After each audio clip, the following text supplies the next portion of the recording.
Yamiche, thank you. And I want to remind folks, in just about an hour and change from now, we will see, of course, things kick off in earnest here on night one of the DNC in Chicago. We're going to bring those moments to you live. That call to order, again, coming up in just about 60, 65 minutes or so. I want to bring in the folks who are sitting with us here on set: Chuck Todd, Kristen Welker, Senator Claire McCaskill. It's good to be with all of you.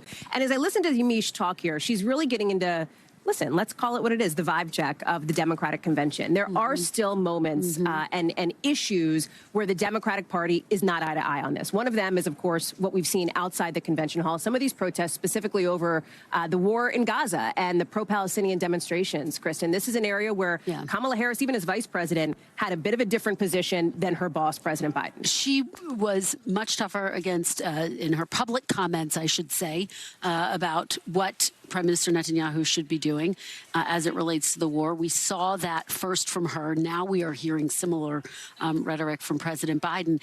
But to your point about the protesters outside, it's so fascinating because she was at an event last week and was being shouted down by protesters. At first, she was willing to sort of let them have their say, and then she was very clear. Look, this is a choice between me and Donald Trump.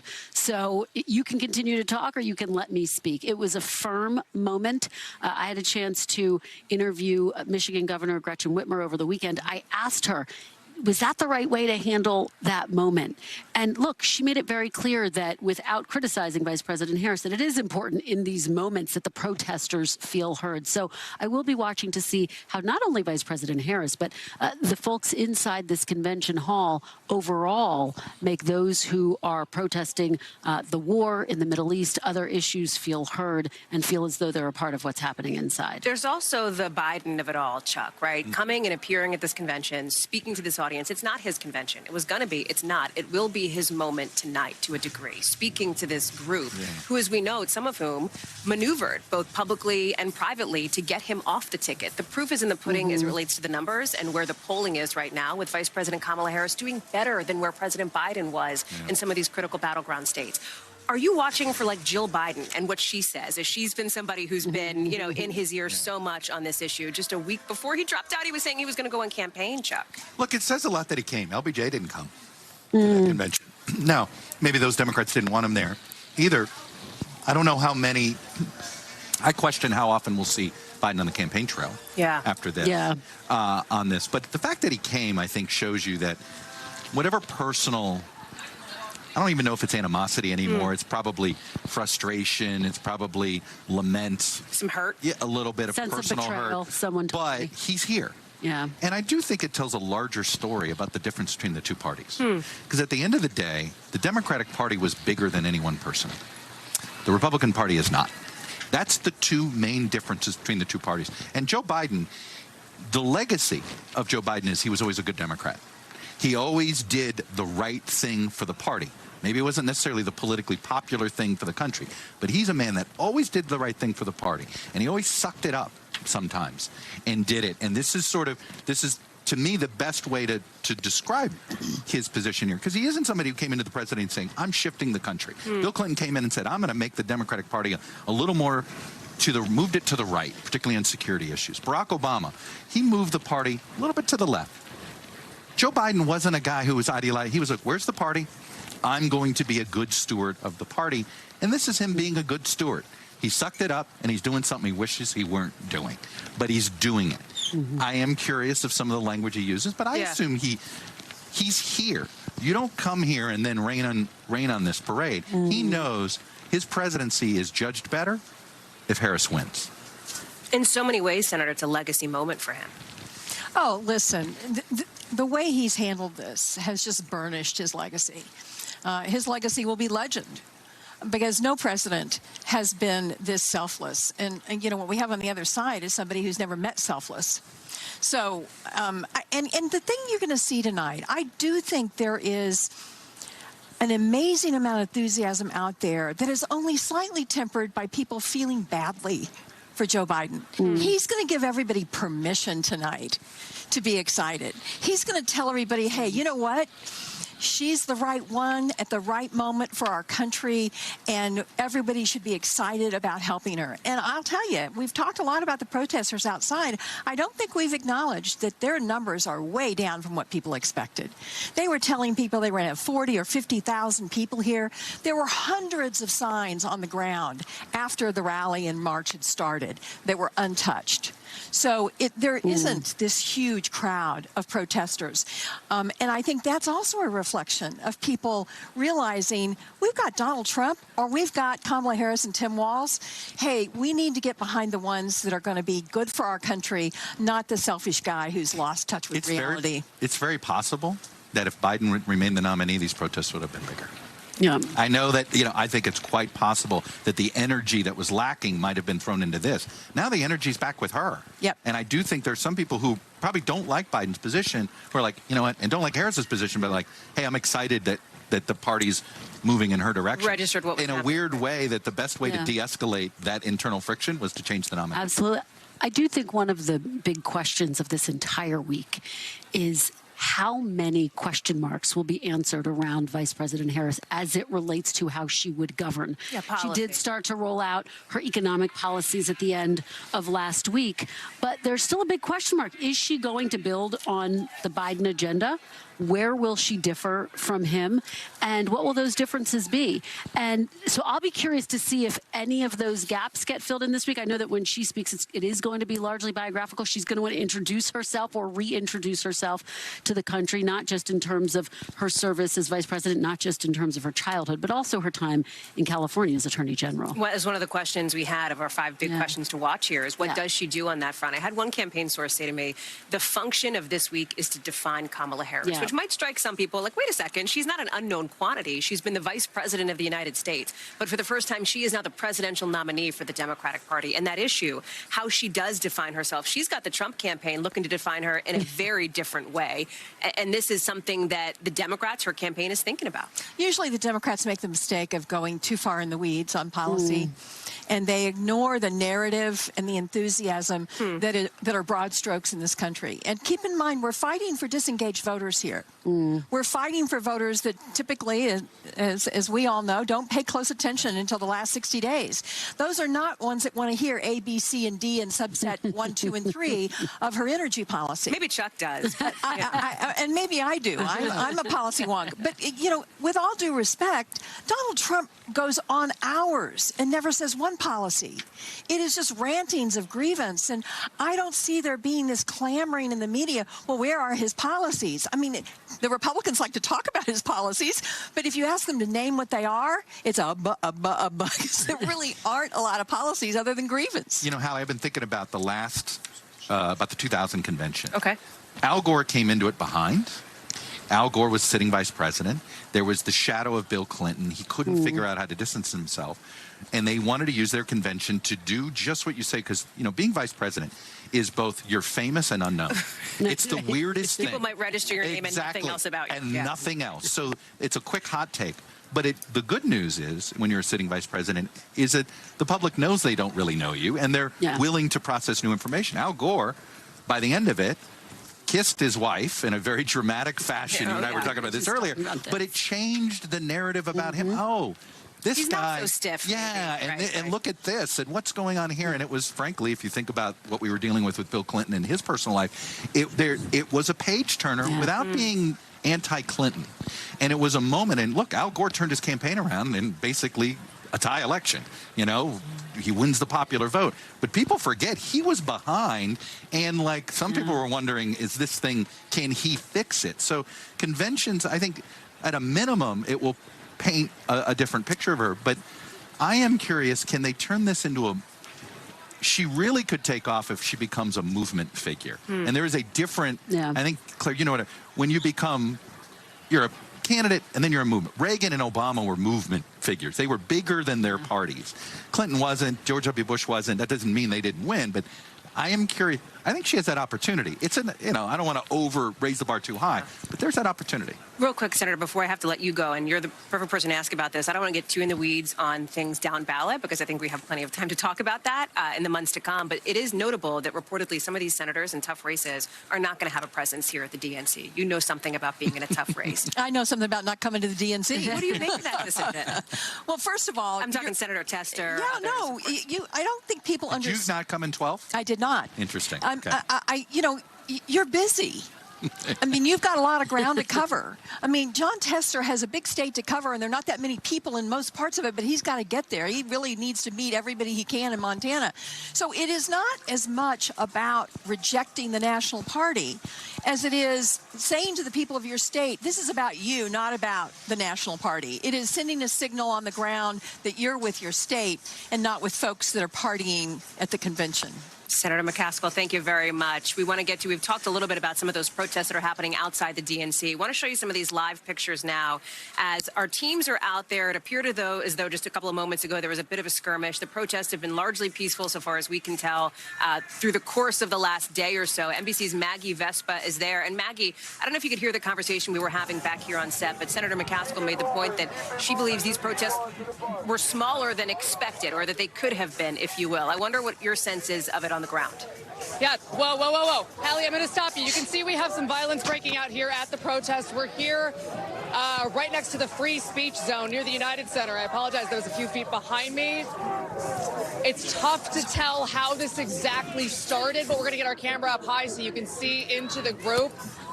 This has been entirely peaceful. And yeah, as you point out, smaller than expected. An estimated 6,000 people here, thanks to, according to Chicago police. They've marched about a half mile over the last half hour, 45 minutes or so. The United Center, for reference, I'm going to step in front of the camera, the United Center is 2 blocks that way. So we are as close as they're going to get to the DNC. And kind of this bottleneck getting into the park that's behind our camera. When this broke out, we just saw something being thrown. Guys, we're going to back up a little bit. Let's back up. Let's keep backing up and give them some room. You can see obviously the tensions that are fueling this conflict, fueling this political strife and dividing the Democratic Party are boiling over here in Chicago. We're going to keep going with our team. You can see the chanting, almost like a circle forming around a few of the protesters. Everyone keep moving off of the street and into the... And Hallie, with that, I'm going to send it back to you while we get to a bit of a safer spot to get a vantage point of what's going on here. All right, Maggie Vespa, I'm going to ask you and your team to get to somewhere where you can continue your reporting, as I want to keep this live picture up for just a second, because you've seen that it is obviously active out there, as you heard Maggie report, not as large as expected. But this issue, of course, is one that, as we've talked about here on the show already, divides Democrats to a degree. And Vice President Harris and President Biden did have some daylight between the two. And so I want to, on that note, bring in Democratic Congresswoman and Minority Whip Catherine Clark. It's good to see you again. Thank you for being with us. Nice to be here with you. Let me pick up on the topic we were just watching here, and we can pull up those live pictures again as Maggie and her team are working to kind of walk with the protesters, et cetera. What do you make of what's happening outside the convention hall? We know there's a lot of energy and enthusiasm inside here, but clearly there is also at least a degree of energy on this issue as well. Yeah, and this is something that we anticipated, and frankly, it's part of the democratic process. People have a right to the First Amendment. They have a right to express themselves. And what we want, what Vice President Harris wants, is a peaceful resolution to the crisis in Gaza. And there's been some good progress today. And so we hope that these protests will stay peaceful. There's no room for violence at them, but people absolutely have a right to be here expressing their opinion. We know that, of course, Secretary of State Tony Blinken is in the region now. Yes. Are you hopeful? Are you feeling optimistic that there could be a breakthrough as it relates to ceasefire talks? I am hopeful. Israel has agreed to a negotiation, and so I am hopeful that we will hear from Hamas and get to yes and start that process of bringing peace to the region, a release of the hostages, and getting desperately needed aid to the Palestinian people.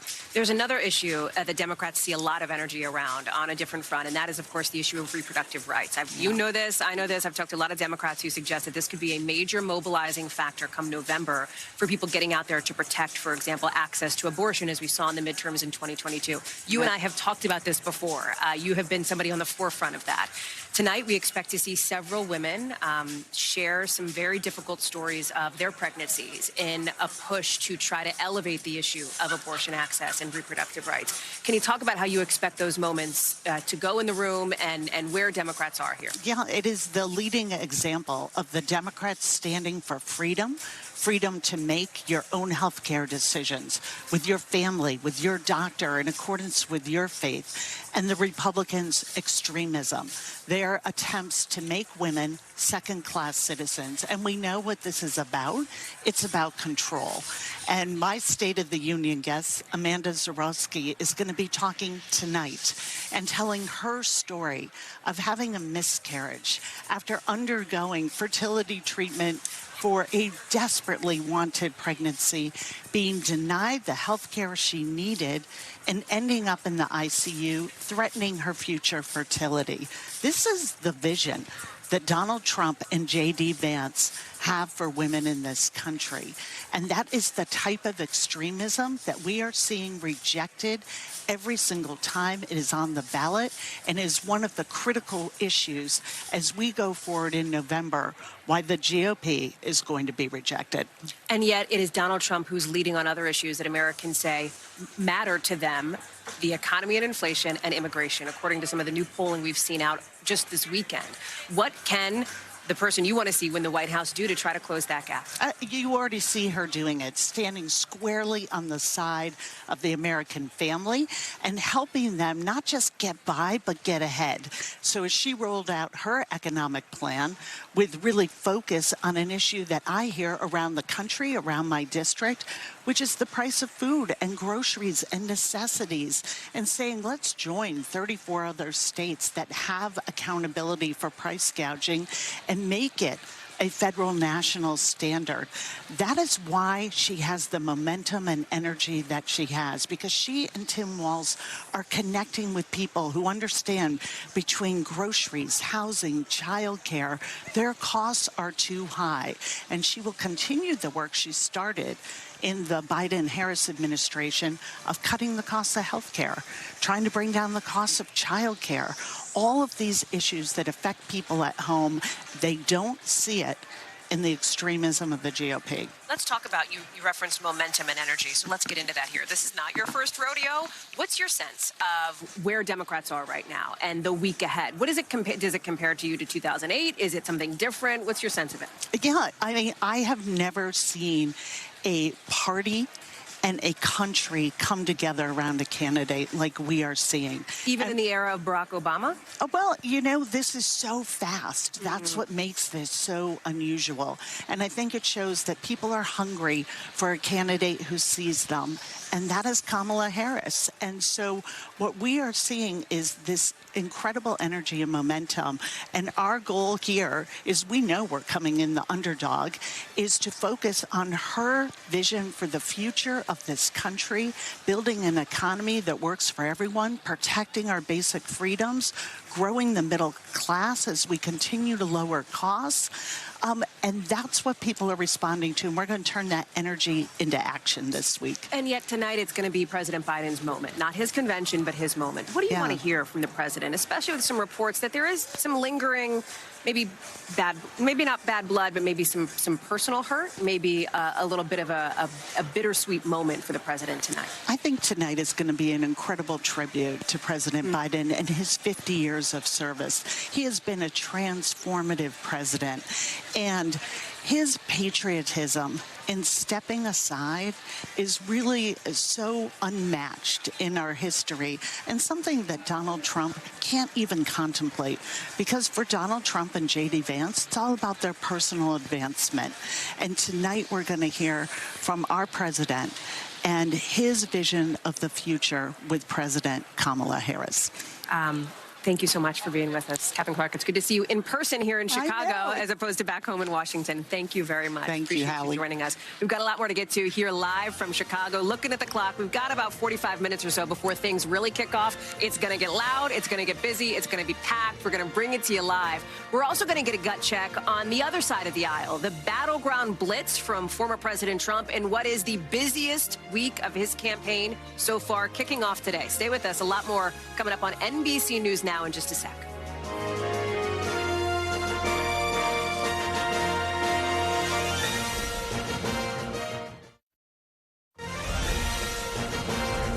We are coming back to you live from Chicago for night one of the Democratic Convention. And yes, the seats are empty now. The stage is empty. That is going to look a lot different not too long from now. We're going to bring you some of those moments as the convention kicks off live here during our special coverage. But you know who else has been pretty busy this week and is set to be busy all week long? Former President Trump, trying to do some counter-programming here. Garrett Haake is following the Trump-Vance campaign. And what's so interesting, Garrett, is we haven't seen former President Trump this busy on political things, right? Setting aside trials and legal issues. This entire campaign so far, there is clearly a sense from the campaign that they see an opportunity to try to define Kamala Harris in a way that counters what Democrats are trying to do. Question is it going to work? Yeah, look, it's certainly the busiest he's been on purpose, Hallie. And if the idea here is to use this week to redefine Kamala Harris, I think it's probably too little too late. My sense is that the Trump campaign's goals are more modest than that. They want to make sure they don't get lost from the conversation entirely this week. That's the effort that it may require to stay involved here. You had him in Pennsylvania today with an economic-focused event. He'll be in the Detroit area tomorrow with a crime and safety-focused event. They know they can't change the narrative around this convention, but if they're busy enough, he might just muscle his way into it on the coverage, not just nationally on programs like this one, but especially in the local markets in the all-important states that will actually decide this election. There's also this question of whether this Trump strategy is going to work. And I'm using the word strategy loosely, Garrett, not in a disparaging way, but in the sense of this. Allies around the former president have said they want to see him basically sharpen up, go after policy, go after what they see as the vice president's too liberal record, lash her more to President Biden and some of the policies of his that are less popular. That is not what Donald Trump is doing. He's going after, and he did it again this weekend, Kamala Harris's appearance, her intelligence, leveling these deeply personal attacks. And those close to him are saying, hey, cut it out. Is it sinking in based on your reporting, or is that remaining to be seen depending on how these events go? With Donald Trump, his advisors and his outside allies have shown in the past an ability to get him to focus, but never an ability to get him to change. And I think that's the way we should be considering what we're seeing right now. And we're watching the campaign essentially build structures around him to try to increase that focus. It's why he appeared last week at Bedminster surrounded by groceries in an event to talk about rising prices. It's why these events this week are going to be narrowly targeted. The one in Pennsylvania today was in a very small room. This was not a rally. This was at a business, essentially a manufacturing business, where the focus is almost forced upon him by the setting. In that way, the campaign and his outside allies can get a better version, perhaps, of Donald Trump. But as long as those rallies are still out there, as long as there's a desire to seek that validation from his base, I don't think that's something that'll be a big change long term, Hallie. What about some of these images that have been circulating that appear to be AI generated of so-called Swifties for Trump?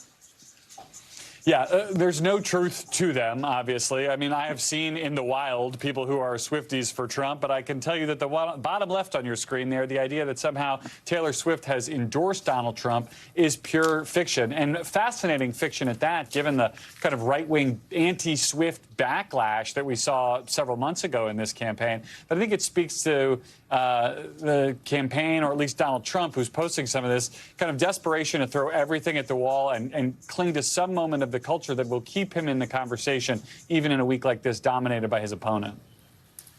Real quick, Garrett, as we talked about a little bit of his legal issues, that is back in the spotlight today, too, because he wants to delay his New York sentencing until after the election. Where does that stand? Well, interestingly, the DA's office says they don't necessarily oppose that in their own filing that was submitted or made public, I should say, earlier today. Right now, we're just waiting for the judge in New York to decide what he wants to do. There's significant concern that any sentencing would get appealed. The process gets messy. As we all learned, it's very difficult to bring Trump in and out of Manhattan for things like this. So it's almost entirely in Judge Merchan's hands right now what's going to happen with the sentencing, if it goes forward before the election or not. Garrett Haake back home in Washington. Garrett, thank you. Lots more to get to when we come back, including something Democrats and Republicans may actually agree on, not taxing tips. Why some politicians love it, even if some economists maybe don't. That's coming up next in our breakdown.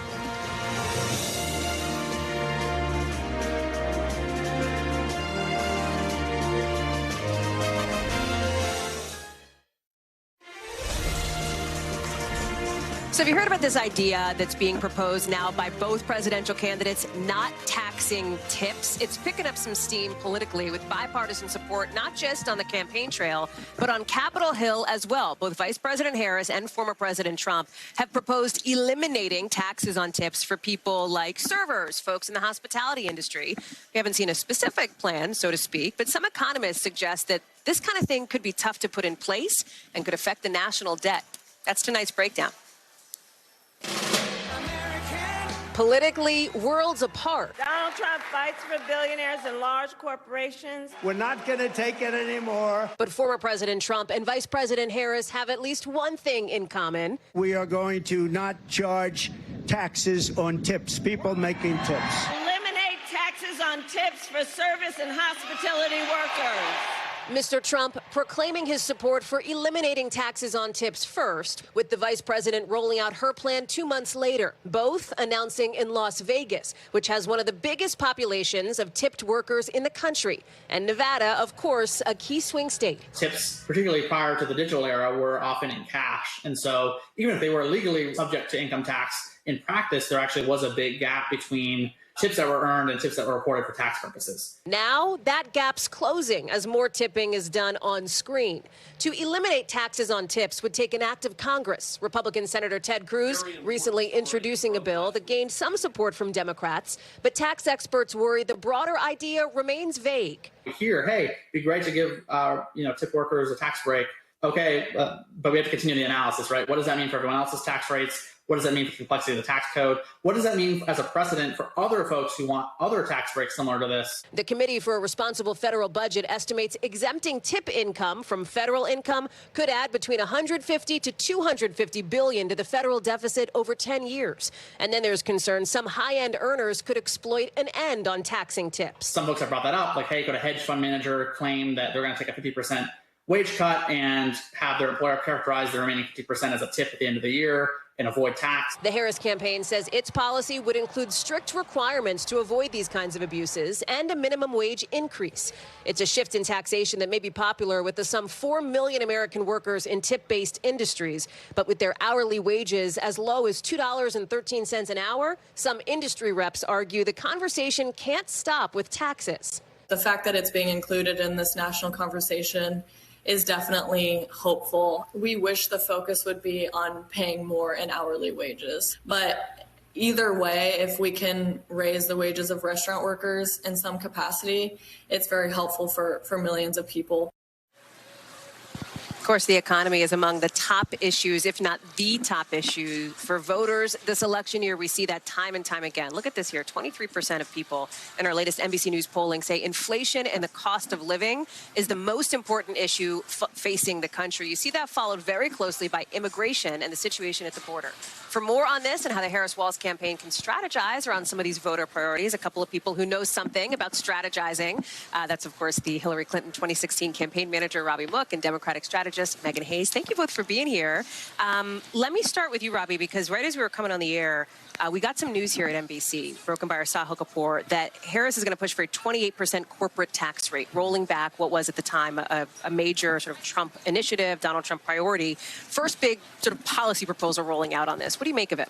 Yeah, well, first of all, we know that this is going to be an issue next year as the Trump tax cuts are right. Sunsetting. And so this is actually going to be a major policy debate. And I think what she and Trump are really arm wrestling over here is who is on your side. And we know, because of what the Trump tax cuts were before, that he wants to give an even bigger tax break to big corporations. And so this is a really productive fight from a political standpoint for Harris to have. Is, do we want corporations to pay more taxes, or do we want them to pay less? And it goes hand in hand with the tipping piece that you were talking about. Is, I'd make an argument at a moral but also a political level. These corporations got a big tax break. What about working people? Let's do something for them. So I think these two things go hand in hand. hand. Corporations paying their fair share, working families getting a break. You called this a productive fight for Kamala Harris to have politically. What would be an unproductive fight on the economy for her to have? Well, you know, the Republicans are going to go out there, you know, what are they calling her, Comrade Kamala or something right now? You know, but this is the problem with the Republicans, is they take it way too far. You know, it's like, oh, the Democrats must be communists. Well, in fact, the middle class in this country has been paying more and more taxes over the last few decades. We want them to pay less. Corporations have been paying less, or excuse me, middle class have been paying more taxes over the last few decades. Corporations have been paying less. We want to bring that into relief and have that argument. Megan, I see you nodding here. We talked about some of the numbers from battleground polling that's out recently, from national polling that's out recently. There's one from the Financial Times that has VP Harris at 42%, which is ahead of where President Biden was on this issue before he dropped out. You know the Biden-Harris administration. You worked in it. Why is it, do you think, that voters seem to be responding better to the vice president on this issue than they did for President Biden? I think that the messenger was the problem, and I think that people couldn't see the forward future leaning, and I think that her youth and her enthusiasm and the way this campaign is now structured brings people joy and hope, as we've all talked about many times. But I do think that people like that, and people want to have something optimistic to look forward to, and they don't want to be looking in the back. And also, President Biden, he was supposed to be a transition president, and he did not necessarily give that vibe off to people. And so I think people are really gravitating towards Kamala Harris because they like the policies, they just didn't like the messenger. There's been, as we talk about ways, and we heard from Garrett Haake covering the Trump-Vance campaign not too long ago, one of the big attack lines from them, and I've heard it from sources on that side of the aisle, is this issue. This issue is the quote-unquote border czar. She did have some responsibility, of course, for what was happening in the Triangle on immigration. This is an issue where she trails former President Trump. In 2021, she talked with somebody we know well, and that's Lester Holt. And I want to play it so that folks can see it. We reference it a lot, and let me run it here so folks know what we're talking about. So let me just quickly put a button. Okay. Do you have any plans to visit the border? I'm here in Guatemala today. At some point, we are going to the border. We've been to the border. So this whole thing about the border, we've been to the border. We've been to the border. You haven't been to the border. And I haven't been to Europe. And I don't understand the point that you're making. I'm not discounting the importance of the border. I'm in Guatemala because my focus is dealing with the root causes of migration.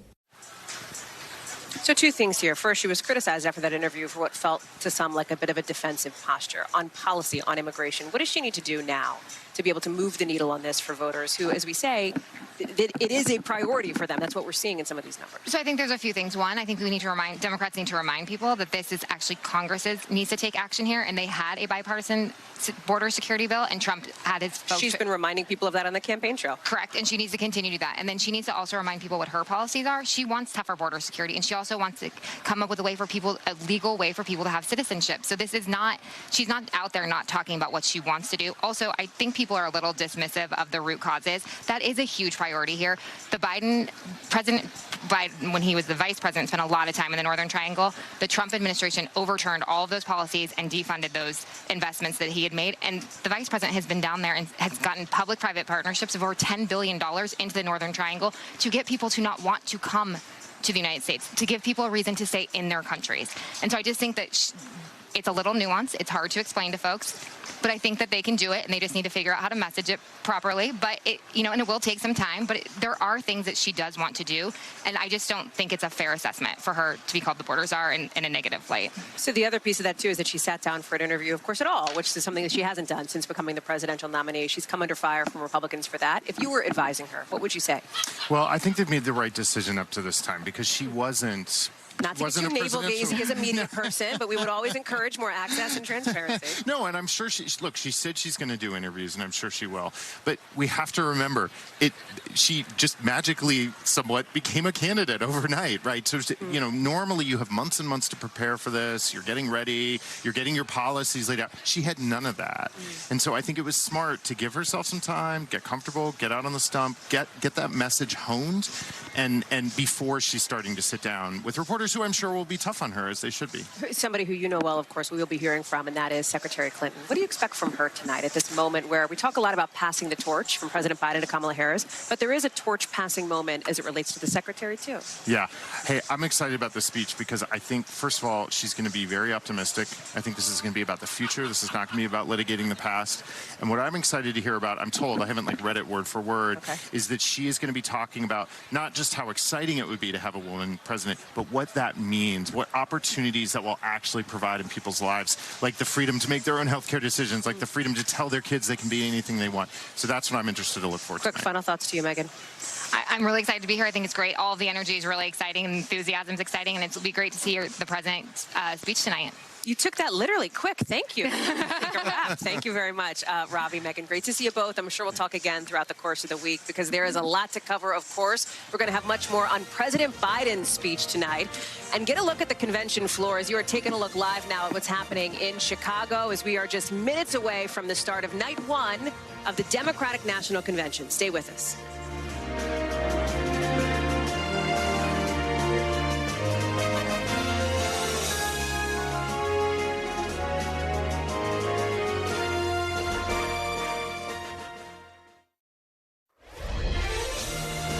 So in just a few hours, on the stage behind me here in Chicago, you will see President Biden giving what is going to be the headline speech of the night. And if you're not sick of this phrase yet, I fear you may be, passing the torch. That said, it is what is going to happen tonight based on all of our reporting on this moment. As you are looking live here at delegates starting to fill the floor, blue cowboy hats and all. Of course, the president's role at the DNC has changed in a very big way. Obviously, after he said he's dropping out of the race, but his message tonight will touch on at least one of the key themes we've heard before. He's going to make the case here for the vice president to succeed him, according to what multiple Biden officials are telling our team. But he's also going to really drive home the fact that he still believes that the Republican nominee, former President Trump, is a threat to democracy. Former Congressman Cedric Richmond is joining us now, a senior advisor to President Biden, now the co-chair of the Harris campaign. Congressman, it's good to see you again. Thanks for joining us. Thanks for having me. So lay it out. Expectations for the president's speech. Have you seen it? You've been briefed on it? What should we be thinking about? No, I haven't. I haven't seen the speech. I had lunch with the president Tuesday in New Orleans. He was down to announce further work on the cancer moonshot because he's determined to find a cure to cancer. But I think that sentiment is what you'll hear in the speech tonight. He will probably start with what he inherited 4 years ago. But he might go back a little bit further and talk about what motivated him to get in the race. He didn't have a burning desire to run for president. And I was there. I was talking to him. But when he saw the threat and the lack of character that Donald Trump had and that the road he was taking this country down, he said, I have to run because the future of this country is at stake. And so he ran. And he was right. And then he inherited an economy that was broke. We had a president who ignored what COVID was, said that it would magically disappear, drink bleach. At the same time, you had hundreds of thousands of people dying. You couldn't go to the funeral. You couldn't say goodbye at a hospital. 54% of schools were closed.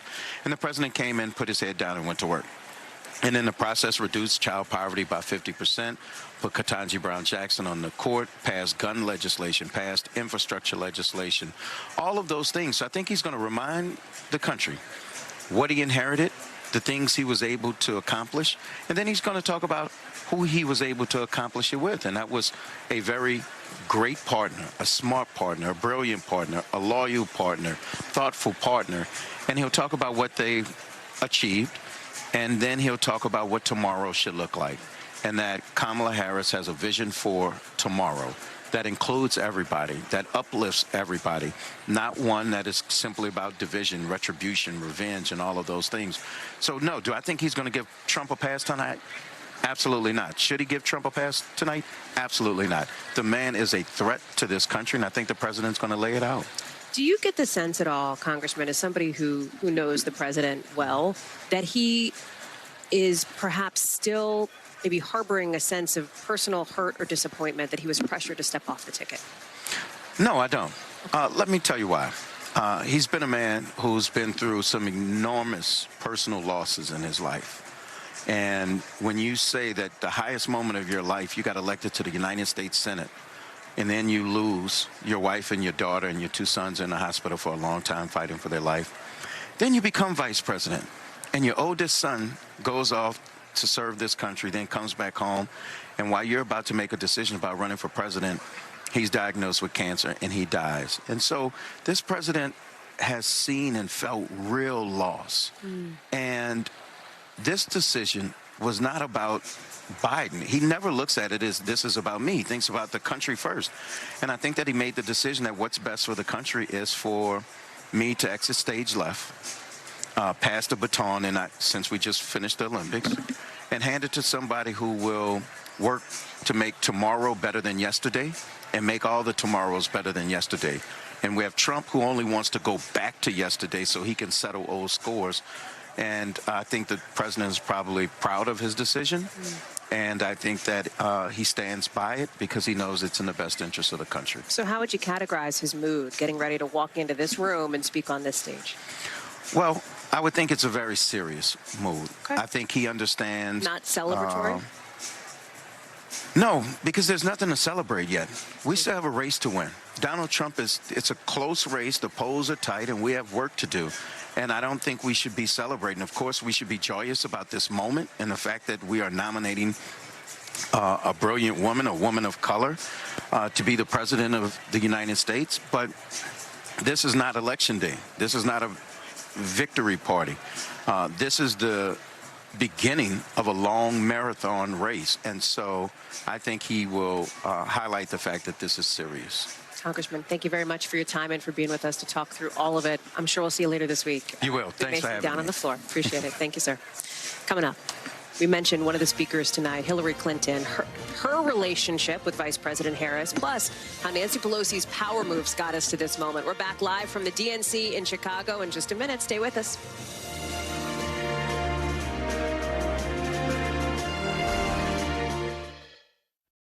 We are back here live at the DNC in Chicago, and as Vice President Kamala Harris prepares to make history on that stage behind me this week, of course, one of the reasons that the torch is being passed is the woman you see here on screen on your right, and that is former House Speaker Nancy Pelosi. She's set to speak here Wednesday, with sources telling NBC News that she, of course, played a critical role in suggesting President Biden should step off the Democratic ticket come 2024. We're also told that another power player in the Democratic Party, former Secretary of State Hillary Clinton, has also been reaching out to Vice President Harris recently. USA Today's Washington Bureau Chief Susan Page is joining us now, along with our own Andrea Mitchell. We're so glad to have you both. Thank you for being here. Andrea, let me start with you here and the relationship, the interesting relationship that has developed between Secretary Clinton and Vice President Harris, two women seeking, of course, the presidency. And it's so interesting that Harris reached out to Hillary Clinton after President Biden made that fateful decision to step aside, and reached out to her and really paved the way for this relationship to develop. Of course, they knew each other, but the fact that she reached out to the woman who had really had a terrible loss in 2016, thought she was going to be the one to be the first woman president and break that glass ceiling, and that was such a major theme of her campaign in 2016. It's not as big a component of the person Kamala Harris is. And it's interesting generationally, Kamala Harris has broken a lot of barriers by becoming the first woman of color who's the vice president. And she doesn't make it that much an important part of her narrative as Hillary Clinton did, as Susan knows so well. And so she reached out to her and made that overture to talk to her. Also reached out to her before she chose Governor Walz. And so was consulting her along the way. And I think that bonded them. They also shared the fact from the Hillary Clinton perspective that they both started their careers as lawyers, as advocates for children and family, that's been part of their agendas. So they have really come together, and Hillary Clinton speaking tonight is going to make those points and also speak about her own loss in 2016 and say that here they are closer than ever to completing that goal of not only a woman, our first woman president, but someone to defeat Donald Trump.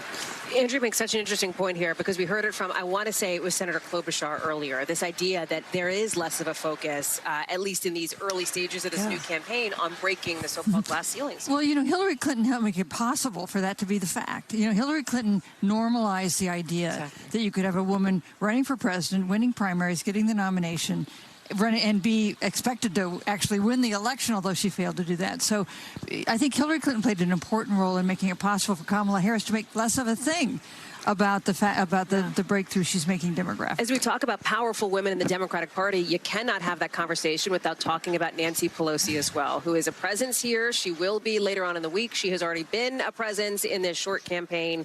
I got to ask you about this, right? The influence that she's had on the party at this specific moment. It was interesting to hear her talk in personal terms about how she loses sleep about her relationship with President Biden after his withdrawal from the race, that she prays that relationship is not lost. Well, she prays for Donald Trump, too. So she prays for a lot of people. She's very much a woman of faith. You know, she ran for re-election when she expected to retire in 2018 because she was dedicated to the idea of defeating Donald Trump. This continues to be her biggest personal political imperative.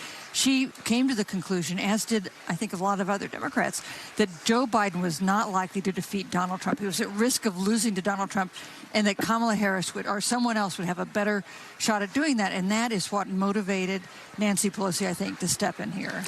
There was one other factor, which is she really wants to regain the House. She became persuaded, and initially in the days after that debate, the faltering debate, as we all witnessed, she thought it was still possible. There were only 5 seats they need to switch. But then she became persuaded by the members of the caucus, that they were not going to win the House, that it was going to be loss of the House, loss of the Senate, loss of the presidency. And loss of the House really meant so much. She had spent her lifetime in politics, building that Democratic majority, becoming Speaker twice, and then to see it go under, and now feel, because of the Trump victory, and now feel that she really had to bring it back before she left the stage. So much of politics is obviously about relationships, and President Biden referenced some of that, speaking specifically about the sort of relationship he has with former Speaker Pelosi. I want to play a little bit of that quickly here. Do you think your relationship will be there? I hope so. I pray so. I cry so. You know, you worry about it? I lose sleep on it. Yeah. Yeah. You think he's angry at you? You think he's angry at you? I don't know. We haven't had a conversation. That, of course, is that Pelosi bite that we talked about on losing sleep. The piece of this that is also so notable is the way that Kamala Harris is very intentionally trying to inject a level of joy and energy into this campaign. Talking with, of course, Congressman Ted Richmond just a second ago, President Biden is going to make the case, as he has now for years, that he believes Donald Trump is a threat to democracy, which, of course, has sort of a heavy weight to it based on that argument. Kamala Harris is trying to make a similar argument, but in a different way. Oh, very much in a different way, because, first of all, she's derisive of him. She makes fun of him. She doesn't let his attacks against her become so personalized, because I think she sees, first of all, as it was described to me by one of her colleagues, as a black woman, she has been used to being attacked. And that is something that black women grow up in society with. And so her defenses are very much honed to dealing with abusive white men, bullyish white men, which is the way she perceives Donald Trump. And it's actually backfiring on him, even with his own supporters. You saw what Lindsey Graham said the other day about it, that it's not good for him to be doing that. She makes him smaller. She makes fun of him. I mean, it's not that she doesn't, I think, see him as a threat to democracy. It's that she uses a humor to diminish him. Right. And I think that it has thrown Donald Trump for a loop on how to respond to that. Susan Page, Andrea Mitchell, what a great conversation. Thank you both so much for being with us here, for being on set with us at the Democratic National Convention. Night one. Thank you, Andrea. Thank you, Susan. Appreciate it. We want to get down to the floor now because NBC's Jacob Soboroff is down there. The room is, I'm looking behind me here, starting to fill up a little bit. We're getting closer to the big kickoff. And Jacob, I'm told you're going to take us for a ride. I don't know if that is literal or figurative, but based on the lack of wheels, I'm hoping it's figurative. The control room was asking me, what am I seeing down here? And I said, I'm seeing, it's a lot of action. I said, I'll take you for a ride. So buckle up, Hallie. Here we go. Okay, follow me this way.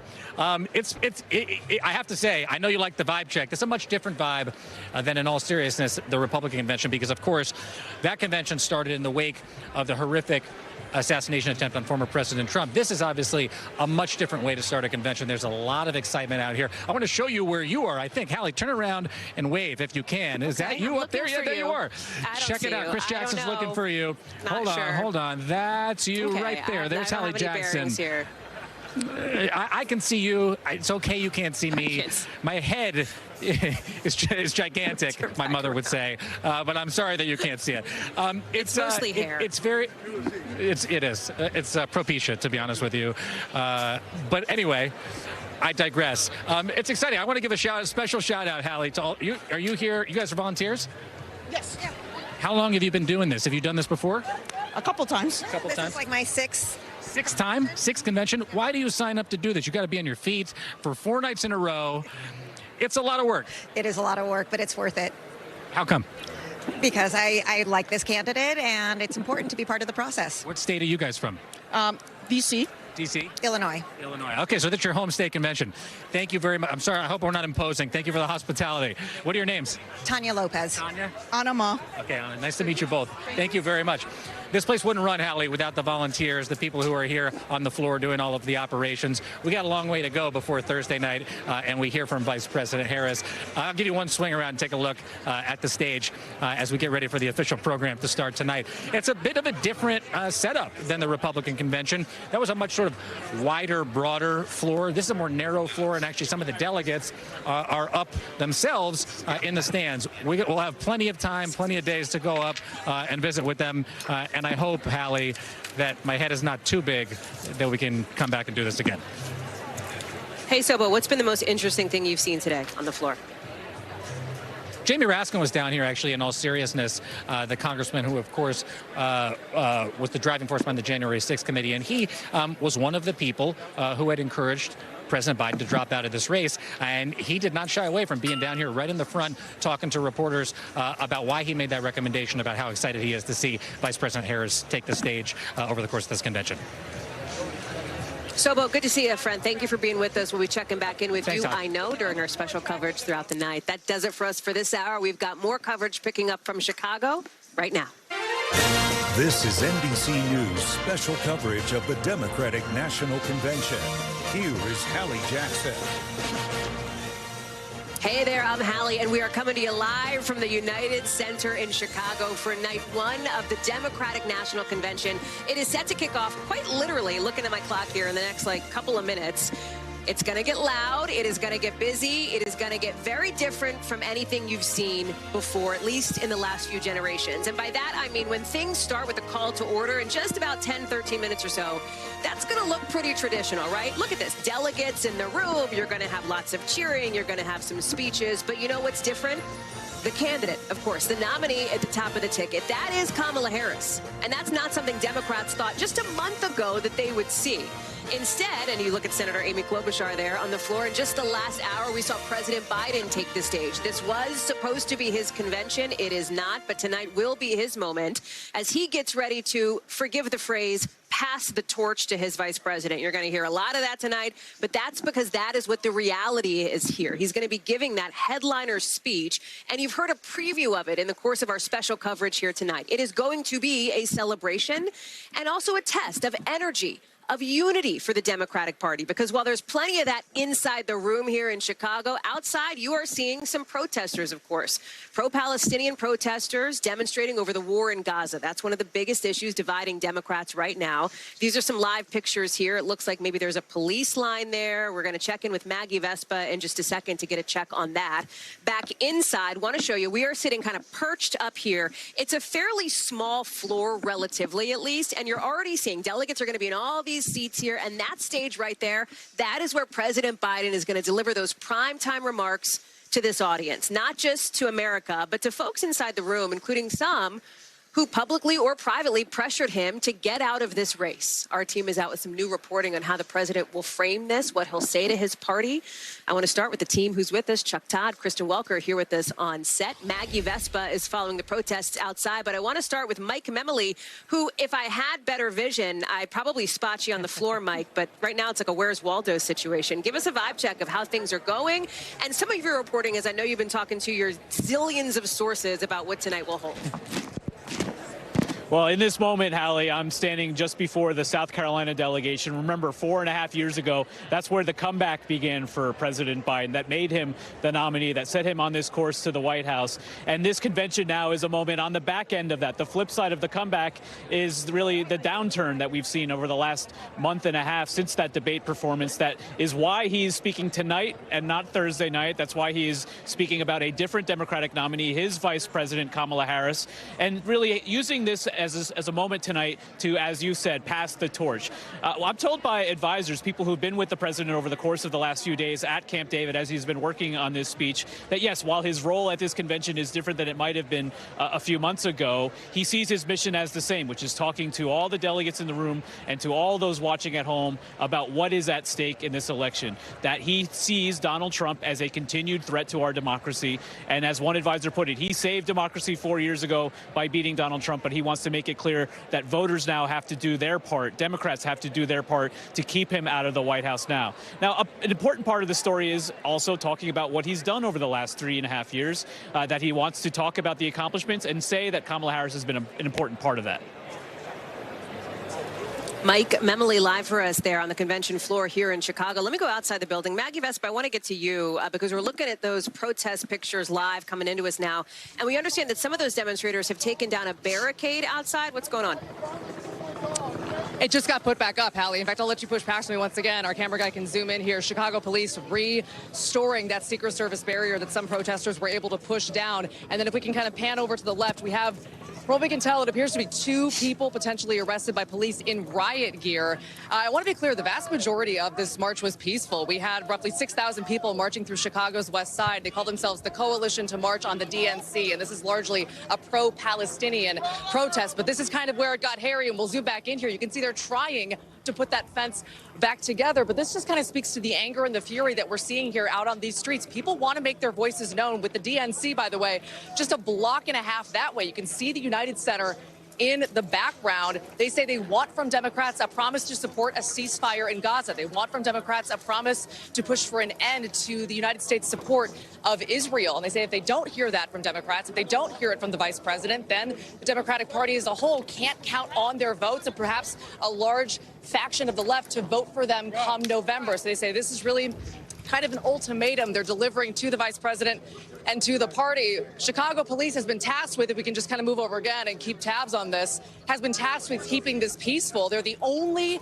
police agency, despite 17 others being here to secure buildings, they're the only one who are dealing with protests and trying to keep the peace as demonstrations move through the city. So Chicago police out here, again, some of them in riot gear, but a lot of them not at this point, trying to restore the fence and keep things calm. This has been one of just like 2 or 3 flare-ups this afternoon. But again, obviously people out here are angry, Hallie, and they're not going anywhere from what we can tell anytime soon.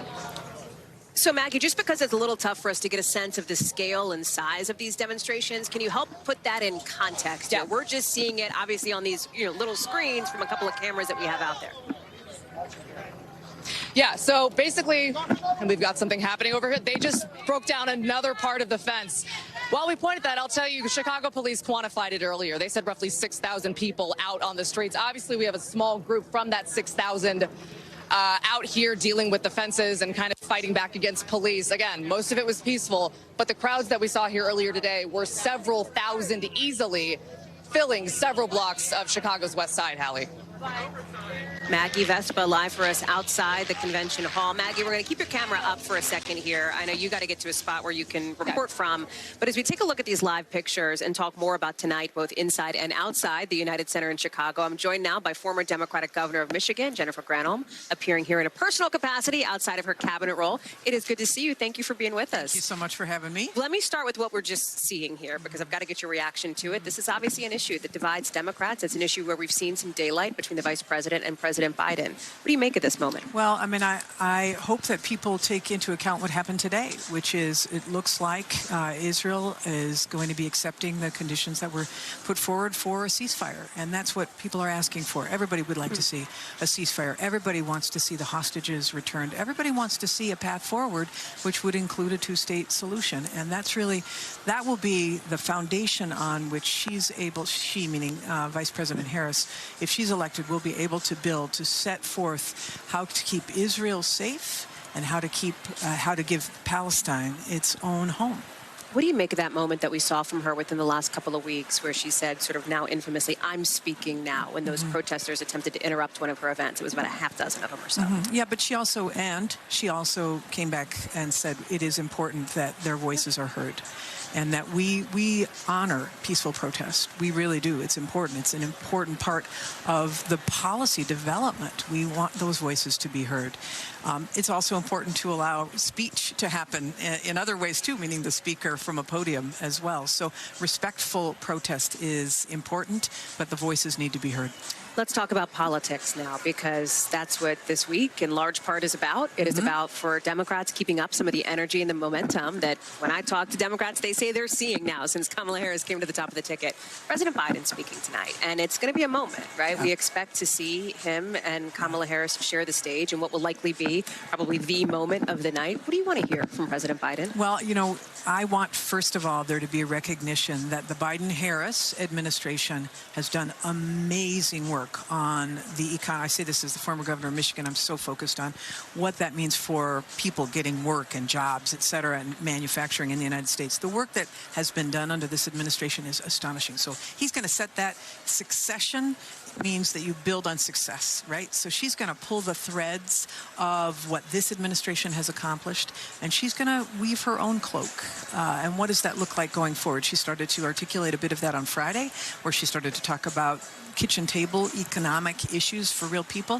So there's the macro economy, the incredible success that this administration has had, the fact that more jobs created under this administration than at any time in American history for a term of a president. That's astonishing. And when you compare that with the previous administration, with Trump, I mean, come on, the worst job creation rate since Hubert Hoover. And for some reason, people seem to think that Republicans have better policies on the economy. Well, I was just going to say this because the polling doesn't show That's that. What I'm right? saying. I mean, but this is why it's so great what will happen tonight. He will set forth the foundation of what has been done. These factories, I mean, there are thousands of factories that are cropping up across America. You talk to any of the construction trades and they're saying, we've never seen work like this. It's so amazing.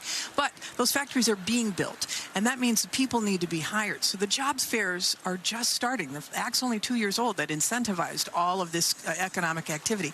So she can be able to say, I'm going to build on that. And that, to me, that's the story. The foundation was laid, and then what she is going to do to take it to the next level. Do you think there is some needle threading that President Biden will do tonight, though, considering this is somebody who a month ago wanted to be in this race? He wanted this to be his convention. It's not like he decided 2 years ago that this was going to be his last thing. President Biden is a hero. He is a hero for his selfless act of passing the baton. When he did want this, it was something that he wanted, and he had to take into account all of the data that he factored in. But honestly, there's not a lot of people who would do that. There's not a lot of men in power, and I would say men because they're largely the ones who run countries. There's not a lot of men in power who would do that. In fact, a lot of people who are in that position would try to figure out how do I consolidate and not have to even run again, right? There's a lot of leaders around the world who are doing that, autocrats. But he demonstrated the grace and the selflessness to pass the baton to somebody he's very close to and he knows can carry those positions forward. You talk about men in power. As a woman in power and as somebody who watched the campaign, obviously in 2016 of Secretary Clinton, what feels different to you this time around of somebody in Kamala Harris who is looking to break that glass? I mean, number one, she has the benefit truly of having a condensed campaign. Honestly, we should have a discussion about whether our campaigns need to be 2 years long. But anyway, the fact that it's short You think that's good for her? I do. I think it's great because it infuses the energy that you're going to see here tonight and throughout. By the way, in 2 minutes when that call to order happens, I just want to let folks know. So if I interrupt you, that's why we expect. But wait, it isn't even. Wait a second, because wait till the people start showing up. Right. I mean, it's just the beginning. It's going to be a great night, and so I think she benefits from that and bringing in a voice like Tim Walz, who is so Midwestern. You got to love him. Anyway, the bottom line is, I think the combination of them are unique, and it is going to be a rockin' week. I know you got a lot going on, but let me ask quickly before you go about Michigan, a state that you know very well, and a state in which we're looking at some of these battleground numbers showing that the vice president is gaining ground on former President Trump. What does she need to do to win your state? You think that's possible? Well, you think it's realistic? Honestly, I think she's got to talk about these issues. For example, I mean, Michigan was the number, and during the recession, we saw the greatest number of jobs leave. We saw the greatest number of factories leave. You know, and the contrast with what the Republicans want to do by reversing the Affordable Care Act, which is the policy that is causing all of these factories to come and crop up in towns all across, not just Michigan, but America. So she needs to let people know I was the deciding vote on that policy that is creating jobs across America. And we are going to build on that. And for Michigan, that is real. It is deep. It seared my soul when I was governor to see the loss of those jobs. And it is just, I feel so joyous that that trend has been reversed by this administration. Joyous is a word we've heard a lot this week. I'm sure we'll hear more of it. Jennifer Granholm, thank you so much for being with us. Really appreciate your time. Chuck Todd and Kristen Welker are joining us here as we're keeping a look at what's happening outside. But inside, we expect things to officially kick off with that call to order probably in the next 30 seconds or so. Of course, the secretary notes, not a packed room just yet. It'll fill up. We'll get there over the course of the night as our teams on the floor are talking about here. But Kristen, let me start with you here and sort of this moment as we tee up to the big headline moment of the night, which is, of course, President Biden speaking. It is going to be a hugely significant moment. As you just talked about with the secretary, this is not how this convention was supposed to start. Of course, President Biden was at the top of the ticket until a month ago. So I'm told, look, this is going to be emotional. But he is going to, yes, tout the Biden-Harris agenda, but it is going to be a full-throated, I am told, forceful endorsement, call to action to support, to elect Kamala Harris. And as you just were discussing, the question will be, do we get any hints of him threading the needle? This is going to be a passing of the torch moment. And so it will be emotional as well, I think. And he will talk about the fact that, look, in 2020, he ran as someone who would be a bridge to the next generation. This is him basically fulfilling that promise that he made, even though just a month ago he didn't think that it would turn out this way. So the tone, the word choice, it's all going to be very important. I mean, Chuck, you better have your headphones on when he takes the stage because the roar of applause, I mean, you heard it, I think, from every guest that we've had here, from the Democrats that I've been talking to, lavishing praise on President Biden, almost, right? It becomes unbelievable. Like, it's hyperbolic. It's a lot, Nancy right? Pelosi has him on Mount Rushmore. Tim Walz says he's the greatest president of his lifetime. Heroic. I wonder what Barack Obama, Bill Clinton, Ronald Reagan might think of that, or people that are fans of those three presidents. So, and I get it. There's a guilty feeling in this room. So that's super interesting. Yeah. Does his speech give people a permission structure to be excited about Kamala Harris and less guilty? I think in some ways it's his job. Is to do that. He's the only one who His job, can. that's right, is to say, I'm good, I'm okay. I've let it go, right? You know, so if you're somebody out there who hasn't let it go, and we know there are some people out there that haven't, I think that helps there a little bit. Look, I go back to, everybody wants to figure out the Biden legacy. And it's going to take time for us to truly find out what his presidential term looks like. Who succeeds him will matter and all of those things. And frankly, even if Harris succeeds him, can she win a second term, right? The more successful she is, the better his legacy is. But ultimately, this is who he is. He's been a good soldier in the Democratic Party his entire political career. And once again, he's being a good soldier. He isn't happy about it. He spent his entire professional life trying to get to the Oval Office. And the second he gets there, he's a bit too old to do the job. He won't fully admit that. But it's like, if only, I'm sure he's thought about this, if only I could have had it 10 years sooner. If only I had won in 88, or if only I had won in 2008, or if only,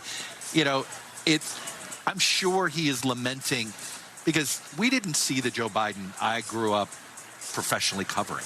I've covered his entire ambition to run for president. My first unofficial internship was in the 88, 87, helping people out with this race. You were only 3. It was crazy. Yeah, I wish that was the case. And so, here's a guy who was dying to have it. Yeah. And he finally gets his chance when he's a bit past his prime. And so I think that at the end of the day, he's being a good soldier for the party because he knew the rest of the party. I mean, look, you can't deny what's happened. the party, clearly there were people that were just like, didn't believe they could handle a second term, and they were out. And they've come back just with the idea of Kamala Harris. We don't even know what kind of president. I just had a conversation with someone familiar with the situation who said, look, he still feels to some extent betrayed by some members of his party. He still feels hurt. And so that's the other part of this reality. That's part of how he is walking onto that stage tonight. But as Chuck says, I doubt you will see any hint of that in his public remarks, because his whole job tonight is to turn the page. Here's what we don't know, and I wish I knew. Why did they protect him in a hermetically sealed bubble for the last 5 years? Did they do it because they thought he couldn't handle it? And if that's the case, then that's one thing.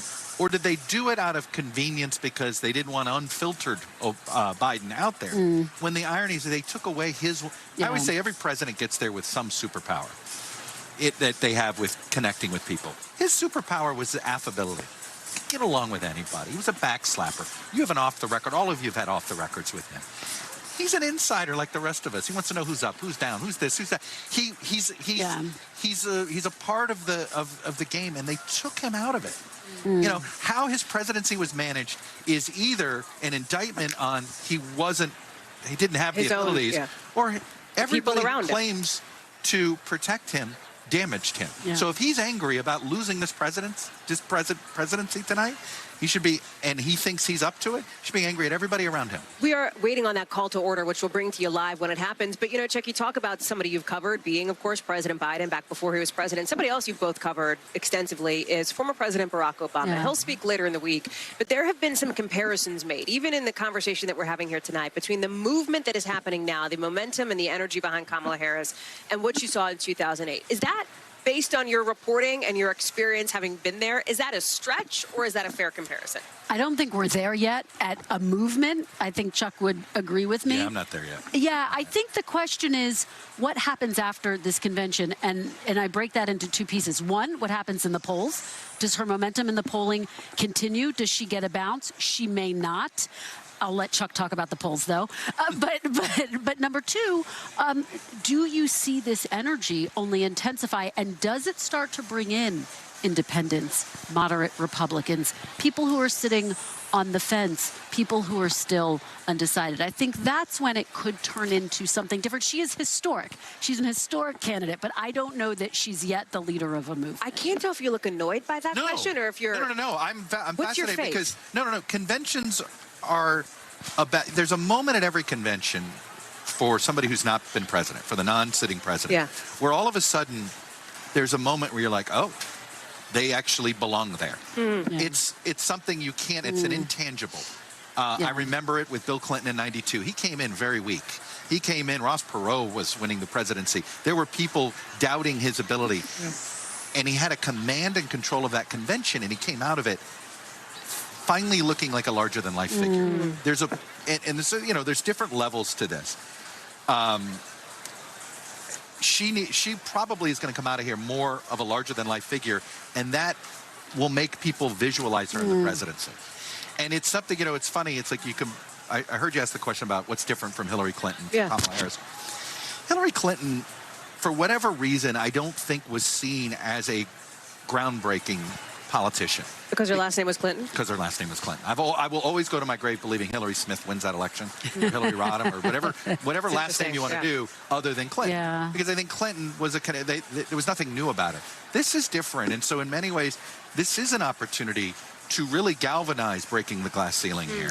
And I have a feeling that this week could be that week. We'll see, but that's what conventions are supposed to do, is take ordinary candidates and turn them into larger-than-life figures. That's their job this week. Well, let me ask you about what's happening on the other side of the aisle, because we know that former President Trump is not just sort of blitzing these battleground states this week in a very busy, for him, political week, but there's also some new reporting that we're getting in about what the feds are saying about that alleged hack of the Trump campaign. Kristen, what can you tell us? Let me just read you a little bit of this statement that we got. This is just into us here in the last couple of minutes. Yeah, from U.S. intelligence communities. This comes from our colleague, Ken Delaney, and I'm just going to read a little part of this statement, which I think summarizes is that basically they are officially saying now that Iran is behind that hack of the Trump campaign. They write in a statement in part, quote, "We have observed increasingly aggressive Iranian activity during this election cycle, specifically involving influence operations targeting the American public and cyber operations targeting presidential campaigns. This includes the recently reported activities to compromise former President Trump's campaign, which the IC attributes to Iran. The IC is confident that the Iranians have, through social engineering and other efforts, sought access to individuals with direct access to the presidential campaigns of both political parties." So this is significant, Hallie. It is going on against the backdrop of, obviously, the fact that we were tracking Russia hacking into the U.S. campaign in 2016 or interfering in the U.S. campaign in 2016, according to intelligence agencies back then. And yet again, here we have a foreign actor that the intelligence community is saying has hacked. We should also note that the Biden campaign, the original Biden campaign, reported that it was potentially the target of an attempted hacking, but that hacking failed, and I think they're still trying to figure out who's behind that. Well, let me go to one of our Trump campaign reporters, Dasha Burns, who is live for us. She is traveling with the Trump campaign in Pennsylvania. Dasha, I know this is just coming into us. Any response yet from Team Trump on this? No, we haven't yet heard from the Trump campaign on this, Hallie. I'm checking and refreshing my email just to see. But we are out to them for comment on it. You know, they did publicly announce before the intelligence agencies put out the statement. They're the ones that came out saying, yes, we were hacked and it was Iran. Back then, it was just a Microsoft report talking about Iran attempting to hack a presidential campaign, the Trump campaign saying, yes, it was us. And of course, let's not forget that intelligence officials also released that report about Iranians attempting or plotting an assassination of former President Trump. And as Kristen read in that statement there, clearly their tactics are aggressive, and it's something that the intelligence community and clearly all of these campaigns are concerned about this cycle, Hallie. Yeah. As we're talking about this, Dasha, we're also getting word that former President Trump has sat down for a new interview with CBS News, telling them, and remember the backdrop to the Republican National Convention last month. It came just days after that assassination attempt on the former president. He is now apparently committing to releasing his medical records. Dasha, what else can you tell us? Yeah, he's committing to releasing those records. He's also touting his success in cognitive tests, which we've heard from him before. He's also saying that he would accept the results of a free and fair election. Again, something that we've heard him say before, but with that caveat, free and fair, what that means to him, he didn't necessarily clarify, at least not in the information that we have right now, Hallie. And he once again in that interview went after Harris's intelligence in the same way that we've heard him do at rallies, and the same thing that we've heard Republican allies criticize him for, Hallie. Yeah.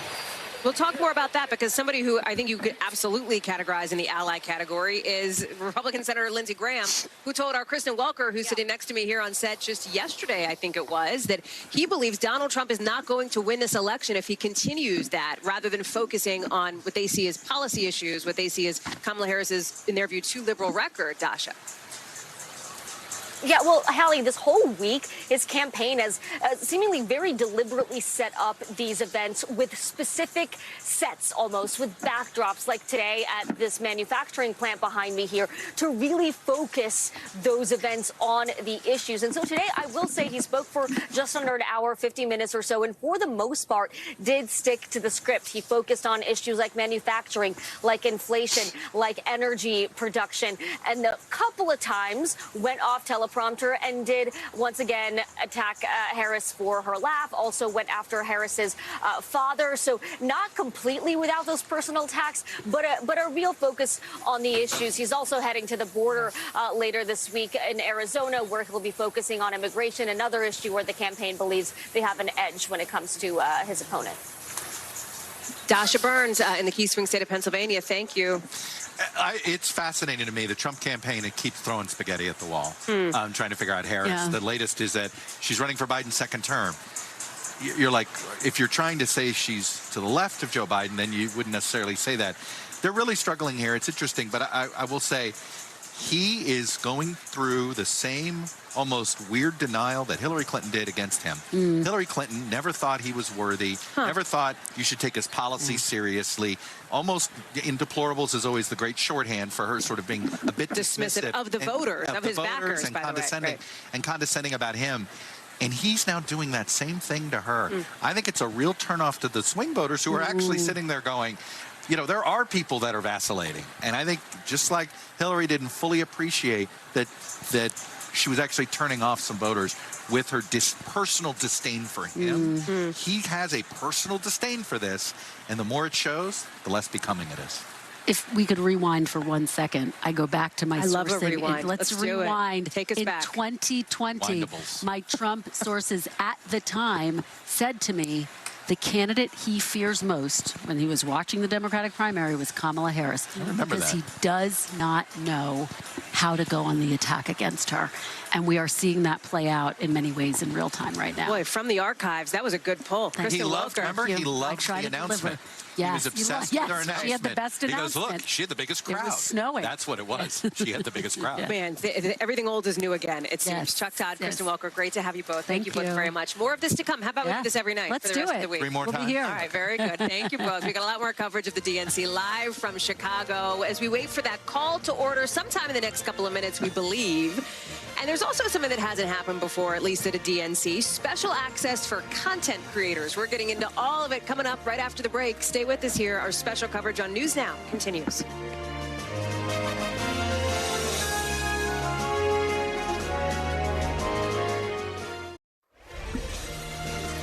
We are back here live from Chicago, just a couple of minutes away from that call to order when things officially kick off. It may not get rip-roaring for a little bit, though. Looking out behind me, you still got some empty seats, but the room is filling. Delegates are walking in, and we've seen already some of the walkthroughs from some of the key folks speaking tonight, including, of course, President Biden.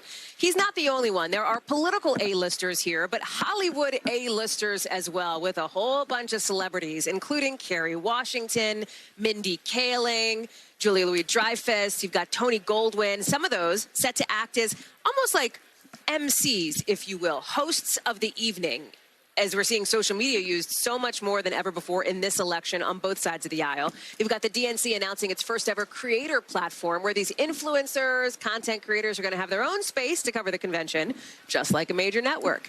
Perhaps, of course, an effort to bring in the younger voter. Look at the latest polling there, showing Vice President Harris pulling out ahead with that demo in key battleground states. MSNBC anchor Simone Sanders Townsend, NBC News political contributor Cornell Belcher, and former National Press Secretary for the Trump campaign, Hogan Gidley, are all joining us now. And if you heard that, you heard that things are kicking off on the floor behind me here. So I'm going to ask for your patience. We're going to take a minute to listen in to the start of the DNC on night 1. Here we go. John Moore and chair of the Democratic National Committee, Jamie Harrison.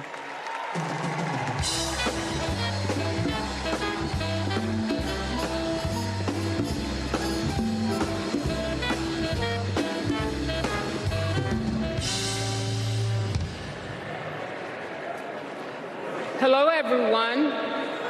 I am John Moore, permanent chair of the Democratic National Committee. It is a pleasure to welcome you all to my hometown, Chicago. This convention is a celebration of our hard work and accomplishments and of the American spirit that makes this party and our country great. That's the spirit President Biden reignited when he told us we were in the battle for the soul of our nation. Throughout his term, he has brought us together and revived our country and our country's soul. And last month, in a true act of patriotism, he passed the torch to the next generation and the next president of the United States, Kamala Harris.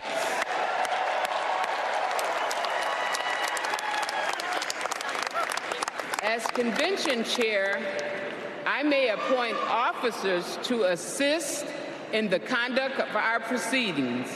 It is my honor to announce the following convention officers: Assisting as co-chairs are Lieutenant Governor Peggy Flanagan, Mayor Mitch Landrieu, Senator Cory Booker, and Congresswoman Veronica Escobar. Our convention parliamentarians will be former House Majority Whip Steny Hoyer, Broderick Johnson, and DNC parliamentary Helen McFadden. Lieutenant Governor Garland Gilchrist, Harris County. So here we go. The Democratic National Convention kicking off here on night one, live from Chicago. The room is still filling up, but you just saw the start of that call to order. Cornell Butcher is here with us. Give us a sense of how you're feeling, how you think your party's feeling here. I got to tell you, the energy and the momentum that I feel here. Now, you know, we got to be careful. Is that a cliche or is that real? No, but it's real. It's beginning to feel like 08, and I didn't think I'd ever say that again. As someone who worked for Obama, it is. It's beginning to feel like a movement. Is it too soon to say that? That's what I'm afraid of. That's why I didn't want to actually say it. But look at the data. You just showed the data on the young voters. The young voters are coming in line. You got the base of the party coming in line. The party has fallen in love with her. They really have fallen in love with her in such a short period of time. The Trump campaign, senior advisors there make the case it's simply a honeymoon, that it's a sugar high. As a pollster, something has happened that I've never seen happen. I think it never happened. In 3 weeks' time, less than 3 weeks' time, she went from a net negative to a net positive nationally. You never see that. And it didn't happen while the Democrat Party was spending $100 million on television ads for her. No, it happened because of the young people, the grassroots, and the influencers I think we're going to talk about a little bit on. This is something bubbling up from the grassroots, not from the campaign. It's special. Simone, you are somebody who, of course, knows the vice president well. You understand the dynamics at play here. Give us a sense of how you think she's taking in this moment and her team. Well, look, I think my experience with the vice president is that she is someone that uniquely understands the moments that she has found herself in over the course of her career that she has worked for. But she is not enamored by them, if you will. You know, she understands the stakes of every single stage she is on and works to, yes, rise to that occasion, but wants to know what really needs to be done to get to the root of the issue. And as I've been talking to folks, I'm back in New York now, but I was down there in Chicago just yesterday and this morning. And as I've been talking to people, this convention, they say, is twofold. They're talking about it as a witness to history. And we hear that, and we all think, oh, the history of the nomination of the first black woman, South Asian woman, as a major party nominee. But when they are saying this, her allies and convention staff and campaign staffers, what they are talking about is the historic nature of what Democrats have been able to do over the last 4 years and the history that they have the ability to make in what the work is that they are going to do going forward. And I thought that was such an interesting couching of it, if you will, because obviously this is a historic moment. The witness to history, we're going to see it, the dynamics playing out over the course of the next couple of days. But they are laser focused on the work. And frankly, I think it's smart because if you talk to the American people out there, not Democrats who are excited, I'm talking about regular folks, voters, young people especially, they want to know what is going to be done for them. And Kamala Harris understands that. And you just saw, of course, the convention gaveling in here for night one, live in Chicago. It's official. We have a convention, and it's going to last for the next 4 nights. Hogan Gidley, let me bring you into this conversation here, because the other thing we're going to see all week long is former President Trump looking to counter-program what's happening here, holding events along with J.D. Vance separately that seek to mirror some of the themes and some of the discussion points that are happening where we are at the DNC.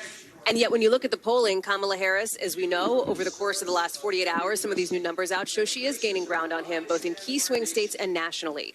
Based on your conversations with folks in the Trump orbit, Hogan, how concerned are they about that?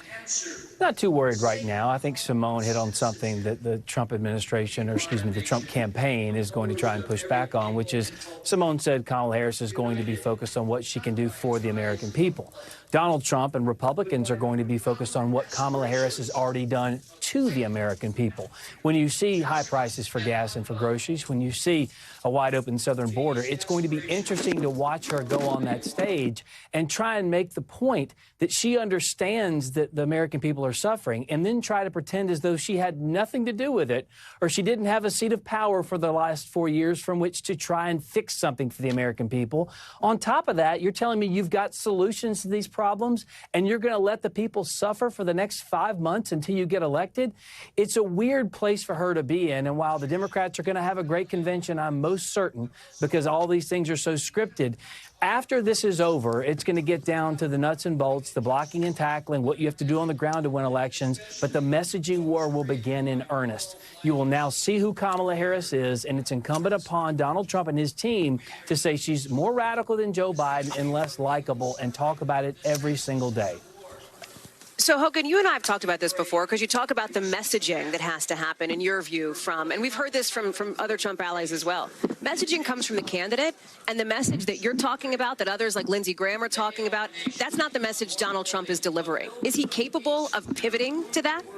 Well, first of all, Simone can appreciate this. You always blame the comms guys. It's always the comms people's fault for all of these problems with the candidates. But listen. But in this instance, isn't it former President Trump himself, Hogan? I mean, you've got Lindsey Graham basically begging him on air publicly to say stop with the personal attacks, and yet we've got this new interview out from CBS in which he's continuing to do it. Well, also, though, you just heard from Dasha, your reporter on the ground there with Trump, saying that for the most part, he sticks to the script. But it will always be that one line or two that veers off that the press will capitalize on and say, look at Donald Trump, he can't be on message.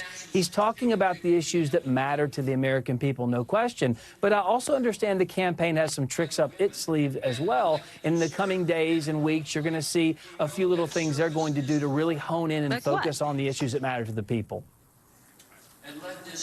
What's that? Say more. Oh, I'm not breaking that news here. You know, as I like to say, Hallie, you never get in front of the president. Let Donald Trump do that. Can I jump in? Can I jump in? Listen, I love the idea that it's going to turn on the issues. Because if you turn on the issues, I think it's advantage to VP Harris. So we're going to turn on the issues. Okay, let's talk about choice. Where's Donald Trump on choice, and where's the vast majority of Americans? Okay, we're going to talk about... no, they're not with him. It's not even close. They are. Did you see the last couple of elections? Did you see the last couple of... That's it's not just Donald nonsense. Trump's position, and you know it.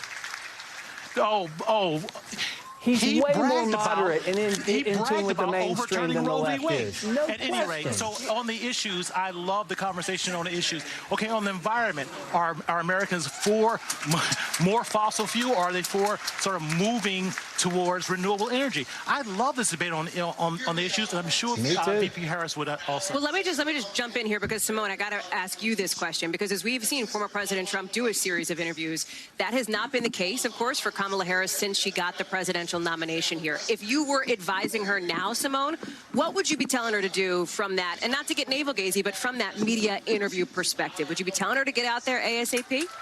Well, no, I think when the vice president sits for an interview, she's going to have to answer questions, frankly, real questions about the difference between the policies that she had when she first ran for president and where she is now. I think that you have to have specifics for the American people. And let's just be clear, like a month ago, Joe Biden was the Democratic nominee. And so the idea that Vice President Harris would have a full policy platform teased out that builds on what she did as a part of the Biden-Harris administration, but also specific to what she would do different in the span of a week, I just think it's unrealistic. But I think she needs to be talking to reporters, and I know she's doing that plain side. So we need to see an interview, and I think we'll see one shortly after this convention. All right, Simone, Cornell, Hogan, thank you all very much for being with us. Cornell, thanks for joining us here on set. I'll let you got a seat down there? Or? Yeah. All right, make your way down. Thank you, appreciate it. Let me bring in now somebody who also has a seat down there in, of course, the Commonwealth of Pennsylvania. That is Democratic Congressman Brendan Boyle. Thank you so much for being here. Great to be here. Let's talk about where things are in the party at the moment, right? Because we've got the president's speech tonight. You've got things kicking off here in just the last couple of minutes officially. I know you're going to get down there and watch President Biden's speech. What do you want to hear from him? Well, so first, I want the president to hear from us, the delegates to this convention, some 5,000 of whom are 100% united in showing our appreciation for the self-sacrifice that Joe Biden has exhibited just 29 days ago, doing something unprecedented in our lifetime, also show our deep appreciation for his record in leading us back from COVID and, of course, being the Democrat who defeated Donald Trump in 2020. So in many ways, it's a two-way street, right? We do want to hear the president talk about his enormously positive record, one that in terms of domestic policy legislation rivals Lyndon Johnson in the 1960s. But it's also important, I think, for us as a party to show him a deep sense of appreciation. What that sounds like to me is you're saying a lot of applause and cheering for President Biden tonight. And that's all, of course. And emotion, I think. I imagine that's probably right. We might see that in the audience here tonight.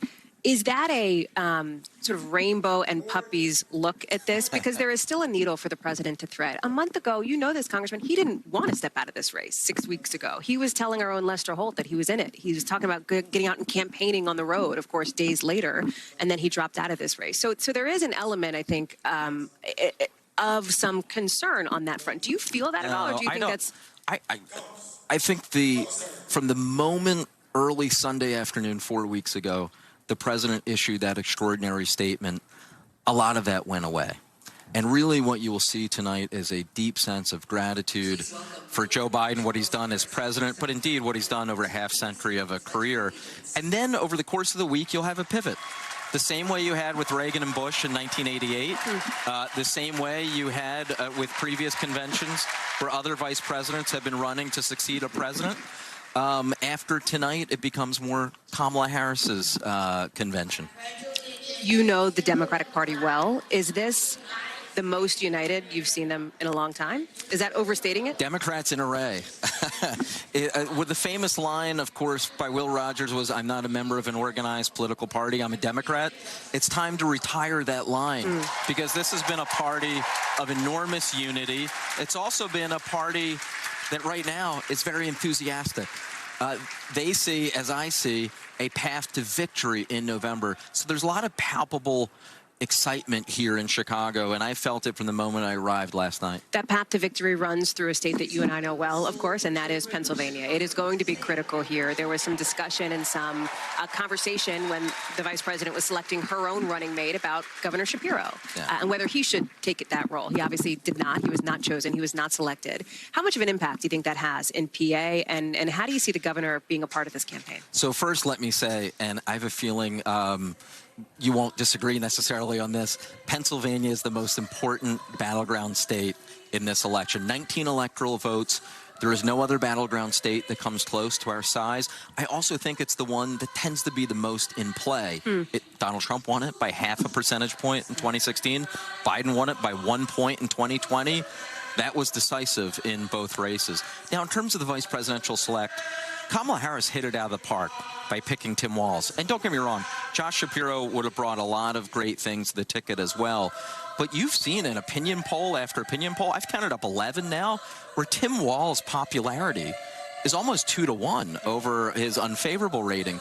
And contrast that with Donald Trump's decision, where every single day J.D. Vance is making a gaffe. Today, he was in Philadelphia, Don't our even hometown. Start with me. We got a punch for you. I needed to know what you think about the order. Am I going to? Do it. Lay it on us. He ordered a cheesesteak, and he got it with Swiss cheese, actually repeating the infamous John Kerry gaffe of 2004. That is how J.D. Vance is literally a gaffe a day. I think he was perhaps, I don't know, making light of the Kerry moment, right? I mean, aware of it at least. I don't interpret it that way at all. I think that's a little too inside baseball. You know, the reality is, though, J.D. Vance has been just a walking gaffe machine. We should note, by the way, we've been listening to the Children's Choir of Chicago singing behind us, and before that, Jamie Harrison coming out with his 2 kids. As we talk about PA here, an economic message you well know is one that resonates with voters, not just nationally, but in that critical battleground. And yet we've seen Vice President Harris, even in some of these new swing state polls that are just out, and this national poll just out in the last 24 hours, trailing former President Trump on whether or not she can be trusted to handle the economy and inflation. What does she need to do to close that gap? Well, I've actually seen some polling to the contrary, and of course most of the recent polling has actually had Kamala Harris slightly ahead of Donald Trump, both in the national number, but even more significantly in the key battleground states, including PA. But look, sure, on top line, election, I'm talking about specifically the economy. Specifically on the economy, though. this election will be determined by whichever side lays out a vision for the next 4 years. Every campaign is about not the previous 4 years, but the next 4 years.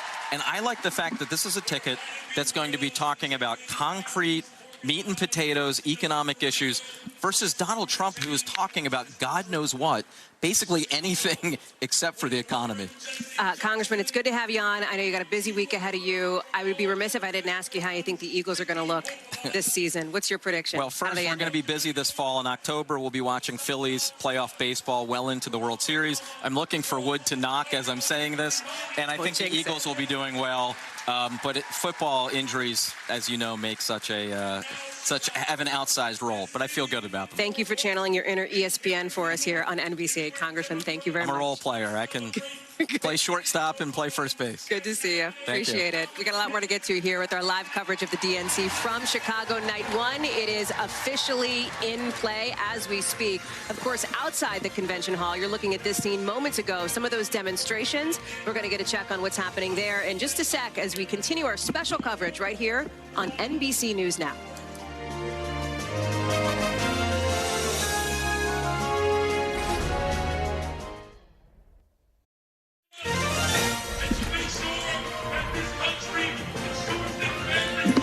You are taking a look moments ago at some of what was happening at those demonstrations outside the United Center here in Chicago. We have now learned that 4 protesters have been arrested by the Chicago Police Department. That's news coming into us in just the last couple of minutes here. NBC's Maggie Vespa has been there. She is there now live with our team. Maggie, give us the update. Yeah, so Hallie, basically you can see Chicago police in riot gear have essentially kind of pushed protesters back from the park that was deemed the free speech zone. But that's before we saw a couple of protesters essentially breach the barricade around the United Center. And that's kind of what sparked the initial clash with Chicago PD. Officers in riot gear came swooping in after that happened, and they've been slowly and steadily pushing people back out of this park. And you can see they're kind of basically pushing them back from the DNC. By the way, you can see the United Center just 2 blocks that way. So that's how close we are. Just for reference, this is the largely pro-Palestinian protest that we've been talking about. It's the Coalition to March on the DNC. We're talking about 270 organizations here from across the country. At its peak, it was about 6,000 people. According to Chicago PD, organizers tell us that tracks with their estimates, too. And they marched through the city's west side, kind of winding on this 1.1-mile route that was city approved. Everything was peaceful. And they got to that barrier. Tensions boiled over. And now we're left with this scene and, frankly, this standoff, Hallie. Maggie Vespa live for us there in Chicago, of course, outside the convention where those demonstrations have been happening and will continue throughout the week. Still to come, a lot more to get to here as night 1 is just getting started. Turning around just to take a look, still some empty seats, people filing in. It's pretty compact down there, but fortunately our Jacob Soboroff knows how to work those elbows and create a path. We're going to check back in with him right after the break.